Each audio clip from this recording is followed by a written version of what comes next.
The morning fog clung to Liberty Island like a shroud, obscuring the iconic silhouette that had welcomed millions to America's shores.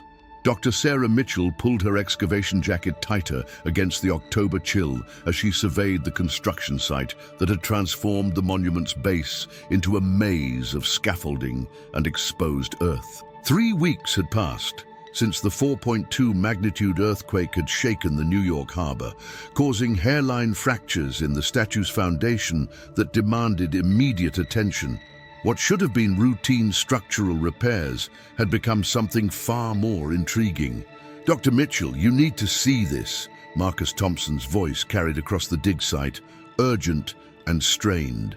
The structural engineer's weathered hands were coated in bronze-green patina as he knelt beside a section of disturbed earth near the statue's northeastern foundation. Sarah approached, her archaeological instincts already heightened by the tension in his voice. The morning sun broke through the fog, casting long shadows across the excavation that seemed to dance with secrets.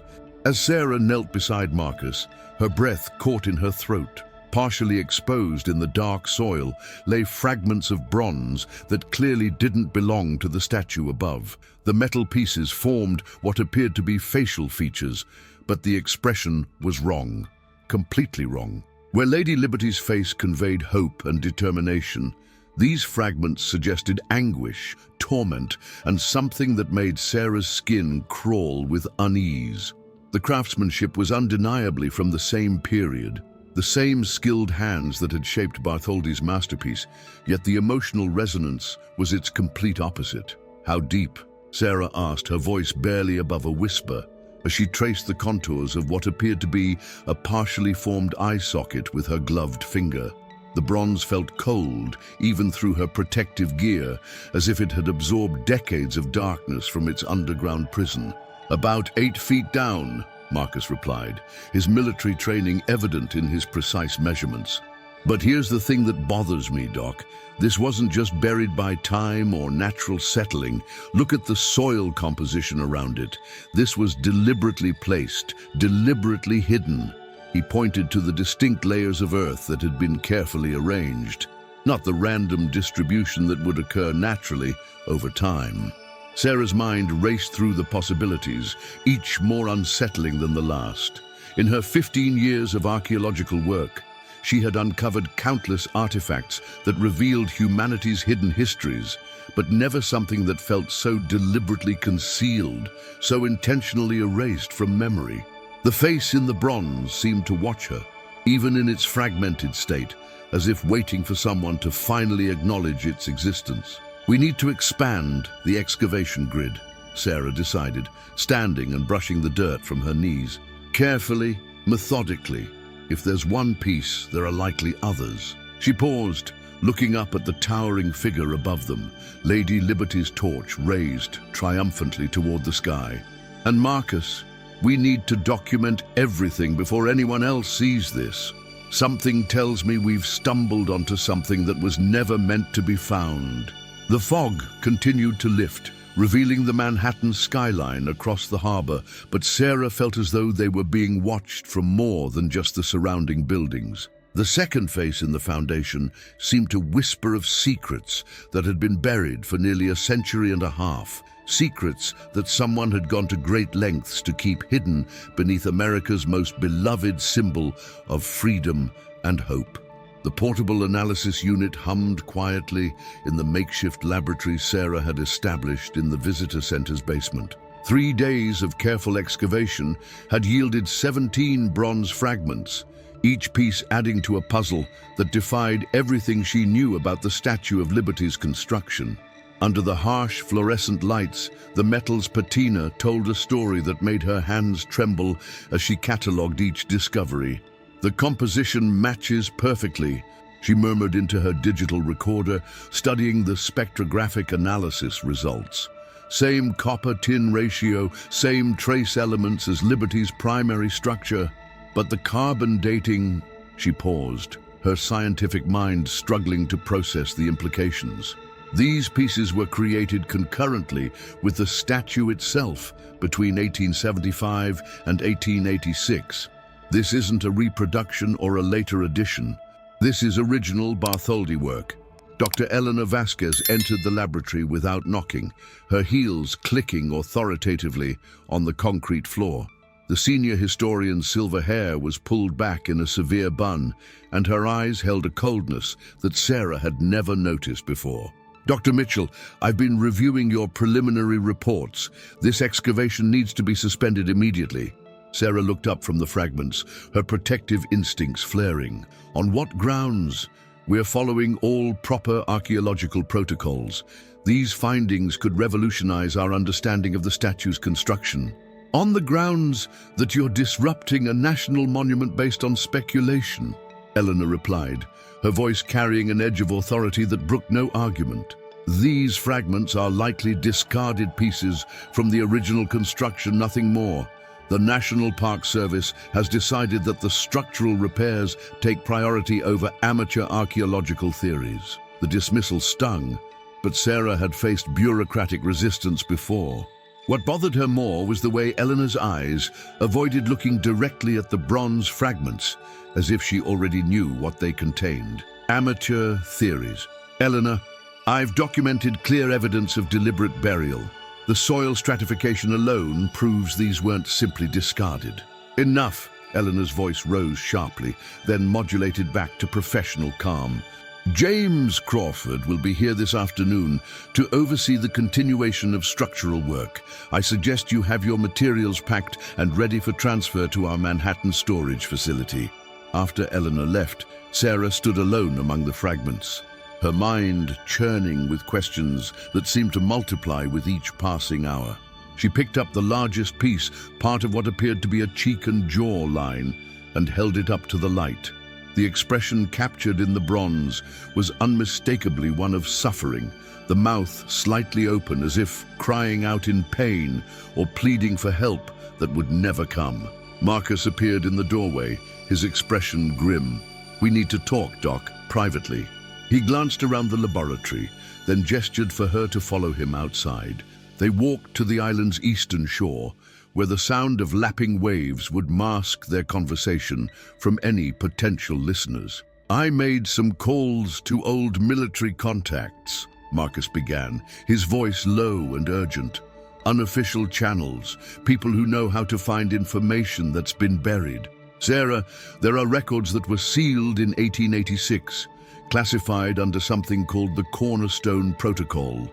Worker death reports, accident investigations, all stamped with the highest levels of governmental secrecy." Sarah felt her pulse quicken. Deaths during construction, more than deaths, disappearances. Entire families of immigrant workers who simply vanished from all official records after the statue's completion. And here's the kicker. The last documented reference to the Cornerstone Protocol was in a State Department memo from 1924, warning about maintaining the integrity of national symbols against historical revisionism. The wind picked up, carrying with it the scent of salt and something else, something that reminded Sarah of old bronze and forgotten promises. She looked back toward the statue, its green patina gleaming in the afternoon sun, and wondered how many secrets lay buried beneath symbols of hope and freedom. "Marcus, we're not just dealing with archaeological cover-up here. We're dealing with something that's been actively protected for over a century." She pulled her jacket closer, suddenly feeling very small and very vulnerable on the isolated island. The question is, who's still protecting it, and what are they willing to do to keep it buried? The New York Public Library's archives felt like a sanctuary compared to the tension that had enveloped Liberty Island. Sarah spread the photocopied documents across the mahogany table, her hands moving with practiced precision as she arranged newspaper clippings from 1886. The microfiche reader cast an amber glow across headlines that painted a picture far different from the triumphant narrative she had always known about the statue's construction. "Irish workers strike over safety conditions," read one headline from the New York Herald, dated March 15, 1886. "Mysterious illnesses plague Liberty Island construction crew," announced another from the Tribune. But what caught Sarah's attention were the smaller notices. buried in the back pages, announcing memorial services for men with names like Patrick O'Malley, Giuseppe Torino, and Heinrich Müller. Workers whose families had apparently requested private ceremonies due to the sensitive nature of their employment. Marcus slid into the chair beside her, carrying a manila envelope that looked official and ominous. "I found something, Sarah. Something that's going to change everything we thought we knew." He opened the envelope carefully, extracting a series of photographs that appeared to be copies of historical documents. "These came from a contact at the State Archives, someone who owes me a favor from my military days. He could lose his job for this." The documents were correspondence between Auguste Bartholdi and a man identified only as Mr. Cornerstone, dated throughout 1885 and 1886. Sarah's French was rusty, but the content was clear enough to send chills down her spine. References to the necessary sacrifice for the greater symbol, maintaining public enthusiasm despite regrettable incidents, and most disturbing of all, the second face must remain hidden until such time as the truth serves the cause of liberty rather than undermining it. "There's more," Marcus continued, his voice dropping to barely above a whisper. "According to these documents, the Cornerstone Society wasn't just involved in the construction. They were the primary financiers, working through shell companies and anonymous donations. The official French gift story was largely a cover for something much more complex." Sarah felt the pieces of a horrifying puzzle beginning to align. The workers who died, they weren't just construction accidents, were they? No. From what I can piece together, they were deliberately exposed to toxic materials during the bronze casting process. The statue's construction required experimental techniques, and someone decided that immigrant workers were expendable test subjects. Marcus pulled out another document, this one bearing an official seal she didn't recognize. The second face wasn't just buried, Sarah. It was a memorial, created by workers who knew they were dying, hidden as their final act of defiance. The reading room suddenly felt oppressive, as if the weight of nearly 150 years of secrets was pressing down on them. Sarah's phone buzzed with a text message from an unknown number. "Some truths are too dangerous for amateur archaeologists. Consider your career carefully." Marcus noticed her pale expression. "What is it?" She showed him the message, her hands beginning to shake. "How did they get my number? How do they even know we're here?" Before Marcus could respond, Sarah's phone rang. The caller ID showed Elena Vasquez. Sarah hesitated, then answered, putting the call on speaker so Marcus could hear. "Sarah, dear, I hope you're enjoying your research day in the city." Eleanor's voice was artificially sweet, with an undertone that made Sarah's skin crawl. "I wanted to let you know that the Cornerstone Society has been made aware of your investigation. They're quite interested in meeting with you." "The Cornerstone Society?" Sarah tried to keep her voice steady. "I'm not familiar with that organization." Eleanor's laugh was cold and knowing. "Oh, but they're very familiar with you, Dr. Mitchell. They've been watching your career with great interest, particularly your tendency to dig too deep into matters that are best left undisturbed. They'll be in touch soon." The line went dead, leaving Sarah and Marcus staring at each other in the amber glow of the microfiche reader. Around them, the library's usual quiet hum seemed to carry whispers of conspiracy and threat. "We're not just uncovering history anymore," Sarah whispered, gathering the documents with trembling hands. "We're threatening people who have spent over a century keeping these secrets buried, and they know exactly who we are." The safe house apartment in Brooklyn Heights overlooked the harbor, offering a direct view of the Statue of Liberty that now seemed more ominous than inspiring. Sarah had spent the night reconstructing the bronze fragments on Marcus's dining room table, using advanced photogrammetry software on her laptop to create a digital model of the hidden face. What emerged on her screen made her stomach turn, with a mixture of awe and horror.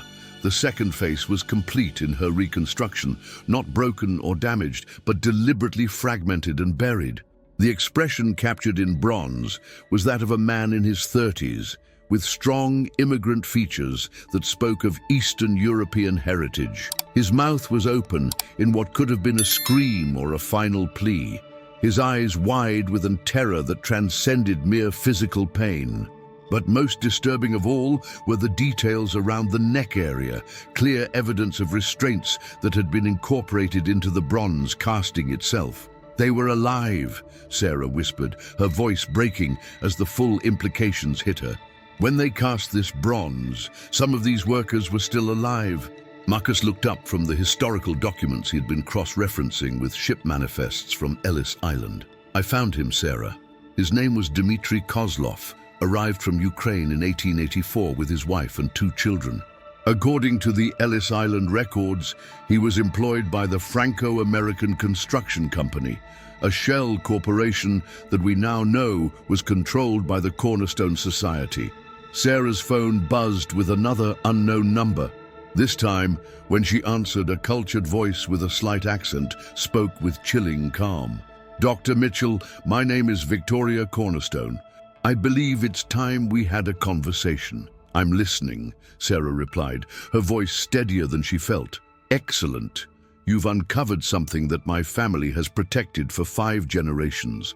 The question now is whether you understand the full implications of what you found, and more importantly, whether you can be trusted with that knowledge." Sarah glanced at Marcus, who was recording the conversation on his phone. "What I understand is that innocent people were murdered to build a symbol of freedom. What I understand is that their families deserve to know the truth." Victoria's laugh was refined and utterly cold. "Truth is a luxury that nations cannot always afford, Dr. Mitchell. The Statue of Liberty has inspired millions, given hope to the hopeless, represented the best of American ideals. Would you destroy that legacy for the sake of men who died over a century ago? Those men had names, had families. They deserve to be remembered.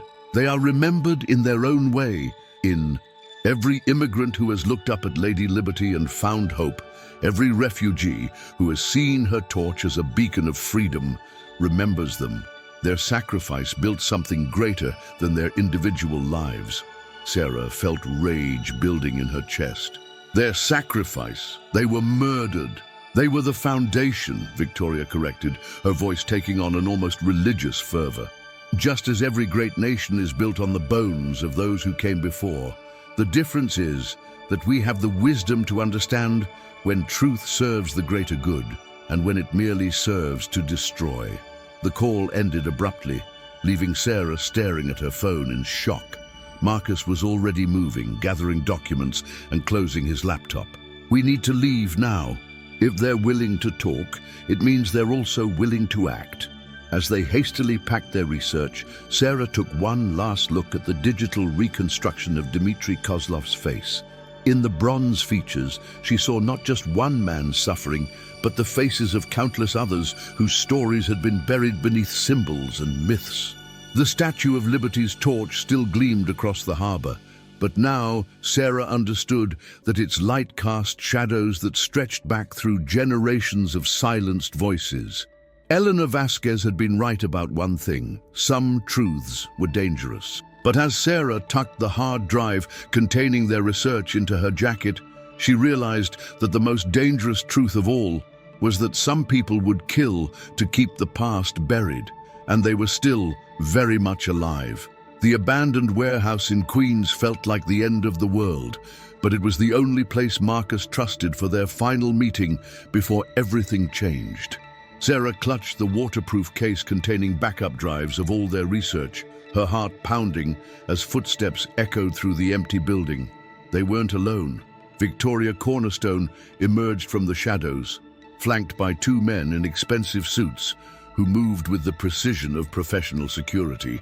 She was younger than Sarah had expected, perhaps 45, with platinum blonde hair and eyes that held the cold certainty of someone who had never doubted her right to decide who lived and who died. Behind her walked Elena Vasquez, her face a mask of regret and resignation. "Dr. Vasquez." Sarah's voice carried a mixture of betrayal and understanding. How long have you been working for them? Eleanor's shoulders sagged slightly. My entire career, Sarah. The Cornerstone Society doesn't just preserve secrets, they create careers, fund research, guide historical narratives. I've published 17 books about American monuments, all carefully edited to maintain the proper perspective. Victoria stepped forward, her heels clicking on the concrete floor. Dr. Vasquez has been instrumental in ensuring that certain discoveries never see the light of day. She's prevented at least a dozen potentially damaging revelations over the years. Consider it patriotic editing. Marcus moved protectively closer to Sarah, his military training evident in his stance. What do you want? We want Dr. Mitchell to understand the choice before her. Victoria replied smoothly. Option 1. Accept a very generous research grant to study monuments in Europe, far from American shores. Your findings here will be classified as inconclusive, and the excavation site will be permanently sealed. You'll have a distinguished career studying safely distant historical sites. Sarah felt her jaw clench. And option 2? Victoria's smile was predatory. Option 2 is much less pleasant for everyone involved. Accidents happen to overzealous researchers, equipment failures, tragic falls, unfortunate encounters with unstable individuals obsessed with conspiracy theories. The media narrative practically writes itself. The warehouse suddenly felt smaller, the shadows deeper. Sarah realized that Marcus's hand had moved instinctively toward his concealed weapon, a gesture that Victoria noticed with amusement. Mr. Thompson, your military record is exemplary, but please remember that we're not foreign terrorists. We're patriots protecting national interests. Your heroic instincts, while admirable, would only create more problems for everyone. Sarah stepped forward, her fear transforming into defiant courage. You're forgetting option 3, which is, I tell the truth. Tomorrow is the 138th anniversary celebration of the statue's dedication. Media from around the world will be covering the reopening ceremony after the earthquake repairs. I've already prepared a press release with full documentation of our findings. Victoria's composure cracked slightly. You wouldn't dare destroy a symbol that millions of people depend on for hope and inspiration. I wouldn't destroy it, Sarah replied firmly. I'd complete it. Dimitri Kozlov and the others deserve to be remembered alongside Lady Liberty. Their sacrifice made her possible, and their memory makes her meaningful. Eleanor spoke for the first time since revealing her allegiance. Sarah, you don't understand the consequences. This revelation could destabilize diplomatic relations with France, undermine immigration policies, create international incidents. Sometimes the greater good requires painful compromises. The greater good is truth, Sarah shot back. The greater good is acknowledging that our symbols are built on human cost, not hiding from that reality. Victoria signaled to her security team, who began advancing slowly. I'm afraid we've reached an impasse, Dr. Mitchell. If you won't accept our generous offer, we'll have to ensure your silence through other means. Marcus tensed, preparing for confrontation, but Sarah held up her hand. Wait, she said, pulling out her phone. I should mention that everything we've discussed has been live-streamed to multiple news organizations. If anything happens to us, the full story goes public automatically within 6 hours. The warehouse fell silent except for the distant sound of traffic. Victoria's eyes narrowed as she processed this development, calculating new risks and possibilities. You're bluffing, Sarah smiled grimly. Dimitri Kozlov waited 138 years for someone to tell his story. I'm not about to let him wait any longer.